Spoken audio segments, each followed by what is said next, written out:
you've got a fox. In the middle, you've got the coyote and the bobcat. Look how similar sized they are, right? And then you can see up there how the fox is much smaller. Then down below, you've got a hyena and a Bluffton mystery beast. Does anybody know what that mystery beast is? It's not a chupacabra. It's a mangy coyote. We're going to talk about that later. When we talk about that, we're going to be talking about this. Rodenticide is not your friend. We have better ways. Okay, here we are again, some comparisons. We've got your bobcat up in the corner, you've got your fox over there, coyote, and then island fox? Maybe red fox, gray fox, I'm not really sure, but that one in the bottom looks like an island fox to me. And then of course, I should really end with this slide because everybody's always like, what if they have a fight? Who will win? I must know. Okay, so in this particular showdown, the body language is everything, right? You can tell who's winning, can't you? Yeah. In this particular situation, that bobcat has a kitten nearby, and so she's got a little bit of extra oomph in her oomph right now, right? So he's just like, whatever, maybe we might tangle, I don't know. And she's like, oh no. That's basically what happened. But you could have a similar situation where a coyote was guarding her den and a bobcat wandered by, and then the coyote would be the aggressor probably in that situation. In general, they're able to share territory, they just stay away from each other, right?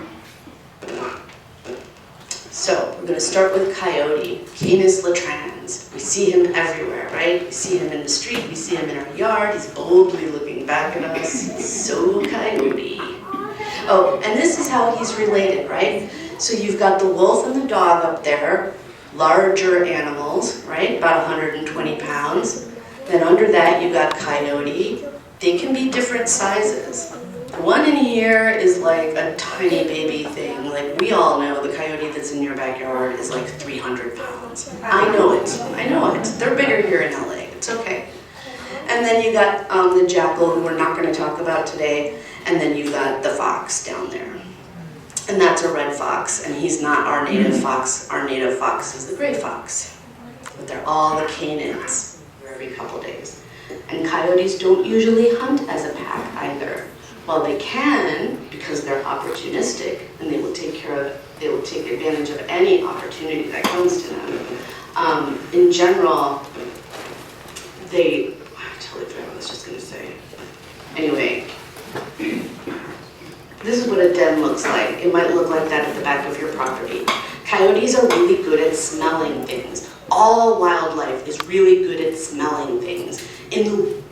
On this planet, we are probably some of the densest animals that exist as far as our senses go, right? We can't see very well, we can't hear, we can't smell anything. I don't know what's going on around me. Well, guess what? All of the wildlife that I'm going to talk about today does. Okay, if your nose sticks this far out your face, you can smell things really well, right? So the coyote knows if you don't hang out in that part of your yard. They know. Doesn't smell like anything but wild. But if you're back there walking, cleaning, whatever, they know that too. And so they're going to be more careful there. But a lot of people, especially in my area in Sunland, they have these larger properties, they have horse properties. They will have a den like that on the back of their property because they don't go there. And they'll see it and they'll be like, what's that? And you need to be careful of that. Now, what is that picture? I just got done saying 2 babies per coyote. What is going on there? Okay, so this is why we're not really going to get rid of coyotes. This is why we must learn to coexist with at least the coyote. Because when you mess with their pack, when you artificially remove a member, they will have more babies next time, to the tune of 14, roughly. That's somebody messed with that pack. And it's hard on the family. It's not really what they're hoping to do. But yeah, Yeah, they're around, they're more active. They're born in spring, they're very active during the summer and the fall, and they hang out with their parents a lot. And they're super cute, they're very, very cute. Just like I told you before, coyotes don't hunt as a pack, right? They're not sharing their rabbit, they're eating their rabbit, and they're doing it quietly.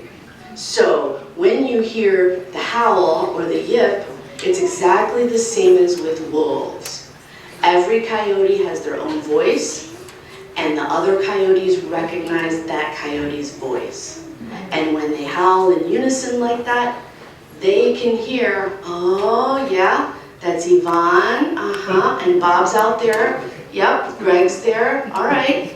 That's what it's like the dinner bell, they're checking in, like, hey, where's everybody? We're over here, all right, cool, see you soon, all right, woo.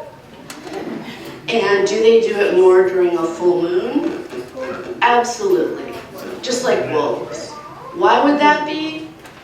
Well, has anybody in this room ever spent time in a village with no electricity? If you have, I know, like 3 people, but that's okay. If you have spent time, or maybe been camping or whatever, you know that if it's a full moon, you're more likely to be up later. You just are. And everybody is, because it's cool. You know, what about your little dog? Guess what? You're coming home with me, you know that? In the city of Los Angeles, there's a leash law. What? I know, I tell this to the equestrians and they literally scoff at me. That's okay. And I'm 5'3", and this is a 6-foot leash. Huh? Notice the blue bag? Okay, if you are walking your dog with a leash without a blue bag, we're judging you. Don't put the blue bag in your pocket. I'm judging you, and I might even follow you to see what you're gonna do when your dog poops. I know, right? I should have named this talk poop, shouldn't I have? I also want you to notice, it's not a sexy leash. It's not, and I'm sorry about that. It's not retractable, doesn't have leopard print. It's not retractable. I know, you didn't want to hear that today. I don't want you to have a retractable leash. And I'm going to tell you why. Because A, they're not 6 feet long. They're like 100 feet long, number one. And you could be over here having a conversation with Brenda, right? Oh my God, what? But your leash is all the way back here, and your dog is way back there. But you're talking to Brenda over here, so you don't notice when your dog got taken off the leash. Right off the leash, can you imagine that? I can totally imagine it. All day long I can imagine it. So if I have a leash, I walked wolves on leashes, okay? When we walked wolves on leashes, do you think we had a 30-foot leash? Oh yeah, go where you want, stick your head in the bushes. I hope you find something interesting in there. No, because what lives in the bushes? Rattlesnakes, right? And coyotes like to just sort of sleep in random places. That could totally happen in the wash for the people that are riding their horses, right? Oh, my dog just went 10 feet away, you know, he just likes to be free. Not for long, right?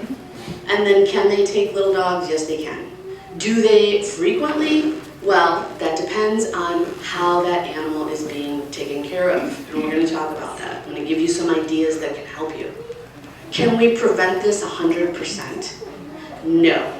Can we lessen our chances? Yes. Okay, the bobcat is a kind of a lynx, right? It's got the little tufts. I can tell the difference between a bobcat and a mountain lion because a bobcat is the same size as a coyote.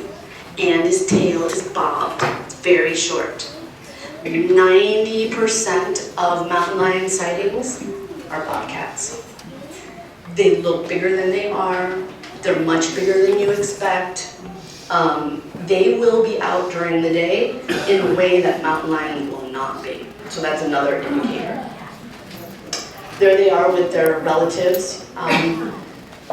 In general, animals that come from colder climates will be bigger and a little bit fatter, a little bit heftier.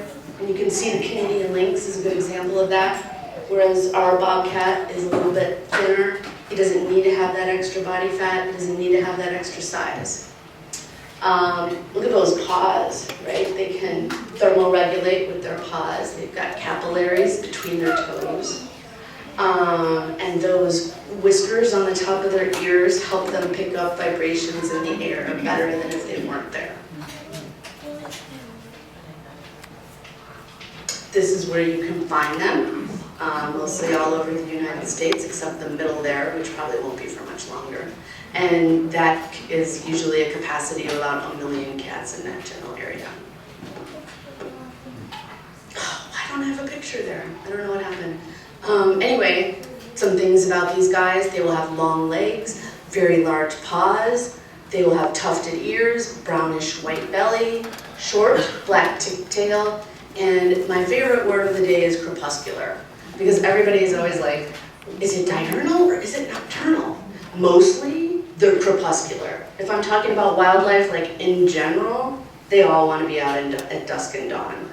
And most animals, most wildlife are going to be crepuscular in one way or another. And they can be nocturnal, but again, they will come out during the day. They are opportunistic, and they love chicken. All right, there we go. There's our pictures again. All right, babies, right? If they can all just stay little, it'll be great. So cute. Those little ears don't pop out right away. You got those blue eyes when they start out. They're so cute. The gestation is about 2 months. They'll have between 1 and 6 young, usually 2 to 3. They'll be with their mom for about a year. She's teaching them everything they need to know.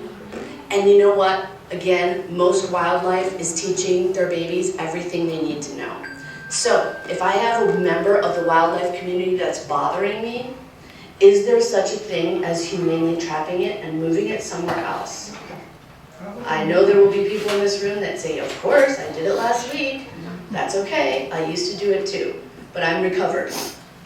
Because I thought about it and I read about it and I was like, oh wow. So if I drop off a human in Bakersfield without their credit card or their wallet or their car or their phone, well, but they're a person and it's a city, so it should be fine, right? They're probably going to be victimized, right? Just like the wildlife that gets moved. So I do not recommend moving anything. Not a skunk, not a bobcat, not an opossum, not a raccoon, nothing. Nothing should get moved because you can humanely dissuade it from where you are and allow it to make the decision where it wants to be. The island fox, and this is one of the field trips that Taronga Ranch does, so if you look on our website you can see, we go to Santa Cruz Island in the spring and we see the island fox. And we see the island fox. We're not like, oh, maybe we'll see it today. If you have not been to Santa Cruz Island, or there's a couple, they're on Catalina Island, they're harder to see because you're in the people section and they're in the, whatever. But Santa Cruz Island has nothing else going on. So you go there for the day and they drop you off. You can't buy anything, gotta bring your water, gotta bring your lunch, gotta bring whatever. But it's the #1 mammal on the island. And it's smaller than a gray fox. It's the size of a feral cat, or any cat. I don't know why I say feral cat. But because we do compare them to feral cats because they're more habituated to people than your average feral cat. And so you go to the island, and of course you're not supposed to touch them, but you will see so many of them around.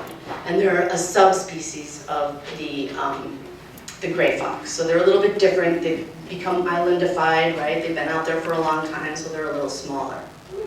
But they came from the gray fox, not the red fox. And the gray fox is not a true fox. The true foxes are the red foxes. They're vulpes. These guys are not. So those other guys are true foxes. But the gray foxes on the bottom and middle, those are not. So the top one is, I think he's a kit fox, or a sand fox. He's a desert fox. Then up there's the red fox, then there's the Arctic fox, then down there, no, he's the kit fox with the ears, right? I don't even know. I don't pay attention to other people's foxes that much, just to be quite honest with you. But yeah, our two are the ones on the bottom, on the left and in the middle. And the left one is the island fox, and the middle one is the regular old gray fox. So you can see they're very, very similar. It's just sort of a smaller version. And I'm not even going to say the Latin name because it's crazy and nobody ever calls the gray fox by his Latin name. But he's the only one that can climb trees, even though coyotes can get into trees. Don't get me wrong, they can. But these are the only ones known to climb trees. They'll often den in the opening of a tree. They have the largest distribution of any canid, and they're also one of the most basal canid species. They've been around for a really long time, looking the same way. And they're more related to an Asian raccoon dog than they are the red fox. So now you're wondering, aren't you? I know you are. That's why I did this. That is the Asian raccoon dog, and they breed these guys for their fur. And they are canines, even though they look like raccoons. They're not raccoons, they're canines like dogs. They're dogs. I know, right?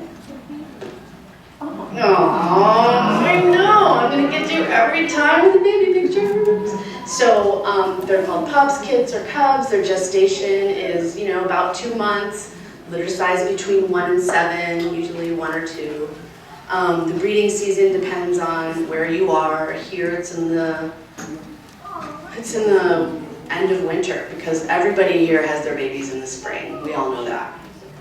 They're hunting already at 3 months.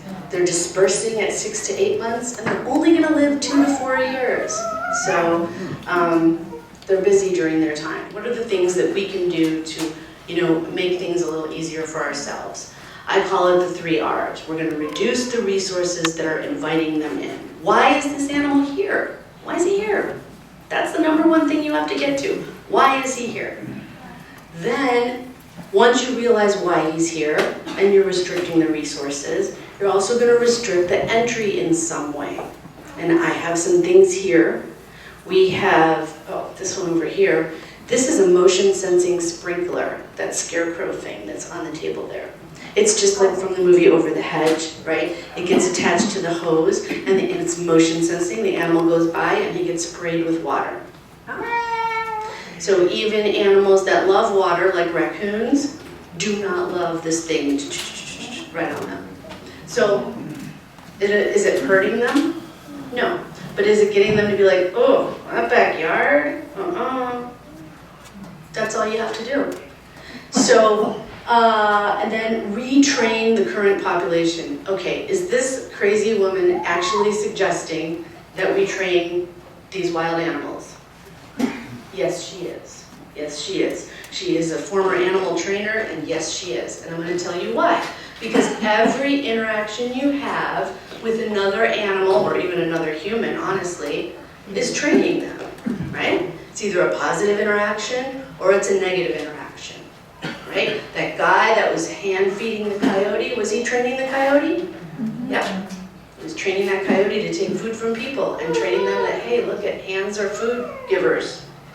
So think about that. Every interaction you have with your own pets and with wildlife is training them in one way or another.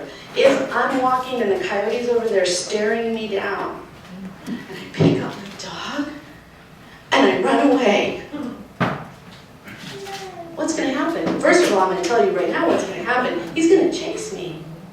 Now the coyote's coming right for me, right? But it's just like a puppy. If I ran away from a puppy, the puppy would chase me also. When you give chase, chase will occur. So don't give chase. That's number one when you're training your wildlife. When you're training your wildlife, you use things like this. And I know there are people that are like, oh my God, are you serious with the noise? Really?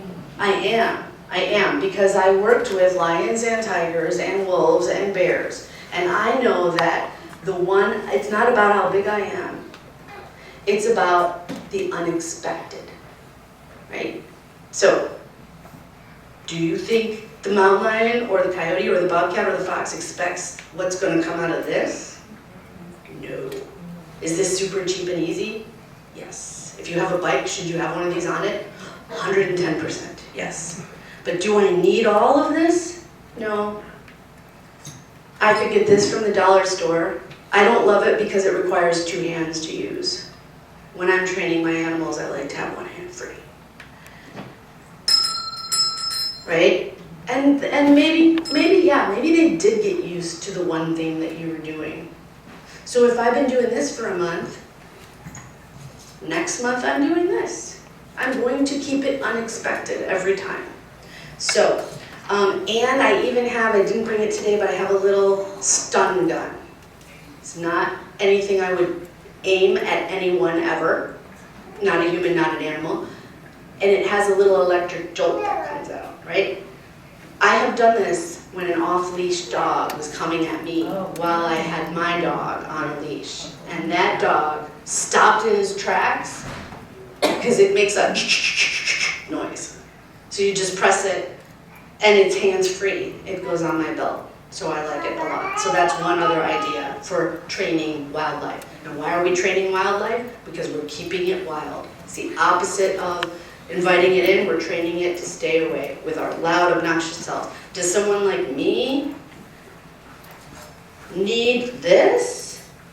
No, not even when my voice is working. It isn't working, right? Because I'm going to use my body and my voice, right? So if I feel like that coyote is looking at me too long or coming my direction or looking at my dog funny, I'm just going to go, I scared all of you, right? You're much bigger than a coyote and you knew it was coming, right? I don't need any of that. And it's a little bit like the Chihuahua in the chair if you've watched The Dog Whisperer, right? You know that the old lady could totally get in her chair if she really wanted to, right? She's like, no, the Chihuahua won't let me in my chair. I don't know what to do. That's what I hear when I hear, the coyotes have taken over the streets. And I don't. You know what? You're bigger than the coyote. You see the coyote, that coyote, and that coyote's gonna run the other way. And if enough people in your neighborhood are doing it, guess what's gonna happen? Coyote's gonna stay away from people. It's gonna be awesome. So yeah, we're gonna retrain them. Oh. And look at that crazy thing. That is the pen that got built when 10 alpacas were taken in one night by that crazy mountain lion over in Malibu a couple years ago. They're like, yeah, our alpacas are just out all night. That's just what they do. And we're like, what? Oh yeah. Okay. Well, why don't you try keeping them in a pen at night and see how that goes? Good. And it worked. That pen has a lid. That's the most important part of any pen that's protecting a pet or livestock. It has to have a chain link lid. And I also recommend shade here in Southern California. But the chain link lid keeps things from flying in or climbing in. We are now just feeding them. I understand that. And I want you to be aware that this leads to other things.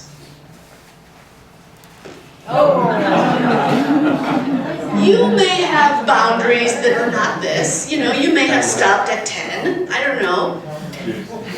But this is what can happen. And then here's what's going on. Coyote and not bobcat as much, but coyote and fox. Well, fox loves that food. And coyote loves that food. And bobcat will eat that food. But coyote also loves the cat.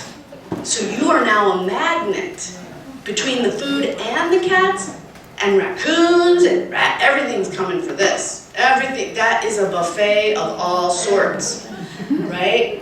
And it's funny on the slideshow, but think about your own backyard. What's going on back there, guys? And I have an answer, though. And I have an answer. We can compromise on this. Put the food out at 6 p.m. or right after work. Pull the food back in by 8 or 9. Pull all the food back in by 8 or 9. And you will not have all the problems that you're having. That I can tell you.